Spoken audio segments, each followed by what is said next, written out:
ചില ദിവസം രാവിലെ ഫുള്ള് പോസിറ്റീവ് വൈബേ കയറട്ടോ. എന്നാൽ ചില ദിവസം പറ്റ മൂഞ്ചി തെറ്റിയ ദിവസമേ കയറും. ഇന്ന് ഫുള്ള് പോസിറ്റീവ് ആണെന്ന് പറഞ്ഞ് ഇപ്പൊ തന്നെ ഈ ലോറിന്റെ അടിയിൽ കയറിയിരുന്നു. അങ്ങനെ നോക്കിയപ്പോൾ അക്കൗണ്ടിൽ സാലറി ക്രെഡിറ്റ് ആയിക്കണം. എന്തായാലും ഇന്ന് മൊത്തത്തിൽ പോസിറ്റീവ് ആട്ടോ.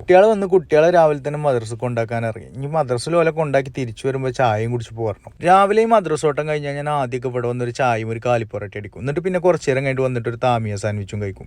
ഇതിനെ ചപ്പാത്തി എന്നൊക്കെ പറയുന്നത് ചപ്പാത്തിയും പൊറോട്ട അല്ലാത്തൊരു സാധനം. പുറത്തേക്ക് ഇറങ്ങിയപ്പോൾ കണ്ടൊരു സാധനമാണ്. ഇതൊക്കെ നാട്ടിൽ കിട്ടിയാണ്. അടുത്തുള്ള സൂപ്പർ മാർക്കറ്റ് കയറി 10 കിലോ കപ്പലിന്റെ അരി വാങ്ങി റൂമിക്ക് വന്ന് പിന്നെ കുറച്ചു നേരം വിശ്രമിച്ച് പിന്നെ ഒരു 2 മണിയായപ്പോൾ കുട്ടികളെ കൊണ്ടുവരാൻ ഇറങ്ങി. ഇനി വലിയൊരു കടമ്പ അടക്കാണ്ട് ഈ വണ്ടി ഇപ്പൊ ഇത്രയും നേരം വെയിലത്തിട്ടല്ലേ. ഇനി ഇത് കയറി ഇരിക്കുമ്പോൾ ഒരു സുഖമുണ്ട്. കണ്ടെങ്കിൽ ആ മോറിന്റെ ഒരു തെളിച്ചം. രാവിലെ തൊട്ട് 2 മണി വരെ ഈ കൊട്ടം വെയിലത്ത് കിടന്ന വണ്ടിയാണ്. അതുകൊണ്ട് AC ഒക്കെ തണുക്കാൻ കുറച്ച് ടൈം എടുക്കും. കാത്തിരിക്കുക ക്ഷമയോടെ. അങ്ങനെ എന്തായാലും ക്ഷമയോടെ കാത്തിരുന്ന് AC ഒക്കെ തണുത്ത് വന്നിക്കണം. മദ്രസക്ക് കൊണ്ടുവരാൻ ഞാൻ കുറച്ച് നേരത്തെ പോകും. കാരണം എന്താ വെച്ചാൽ അവിടെ പാർക്കിംഗ് കിട്ടൂല. ഒരു ബിൽഡിംഗ് പൊളിച്ചിന്റെ വേസ്റ്റ് കയറ്റാണ് വണ്ടിക്ക്. ഇത് മിക്കവാറും ലോറി അടക്കം വേസ്റ്റ് ആക്കേണ്ടി വരും തോന്നുന്നു. മദ്രസോട്ടം കഴിഞ്ഞ് തിരിച്ചു വന്ന് റൂമിൽ കയറി ഒന്ന് കടന്നുറങ്ങിയപ്പോൾ തന്നെ അടുത്തോട്ടം വന്നു. സാലറിയുടെ അക്കൗണ്ട് കയറി കഴിഞ്ഞാൽ പിന്നെ നമുക്ക് ഓടാനൊക്കെ റങ്കാണ്. അത് ഇവിടെ അടുത്തേക്ക് ഒരു ഫാർമസിക്കാണ്. ഫാർമസി പോയി മരുന്ന് വാങ്ങി തിരിച്ച് റൂമിലെത്തി കഴിഞ്ഞപ്പോൾ അടുത്തോട്ടം വിളിച്ച്. മേഡത്തിന്റെ അമ്മ ഇവിടെ അസീസ് മാൾ ഉണ്ട്. അതിനടുത്ത് വീട്ടിൽ കൊണ്ടുവരാനാണ് എഴുതി ചെന്നത്. അത് അവിടുന്ന് പിന്നെ ഓട്ടടന്ന് ഉണ്ട്. പിന്നെ കുറച്ചേരം ഈ ഷോപ്പ് കയറി. ഇവിടുന്ന് പിന്നെ വേഗം ഇറങ്ങി വന്ന് പിന്നെ നേരെ റൂമിക്ക് വന്ന്. റൂമിൽ ചെന്നിട്ട് ഈ പായ് മാറ്റത്തൊരു കുബൂസും കുറച്ച് ബീഫും. അതോടുകൂടി ഇന്നത്തെ തീരുമാനമായി. ഇപ്പൊ ഇനി ബാക്കി നാളെ നോക്കാം.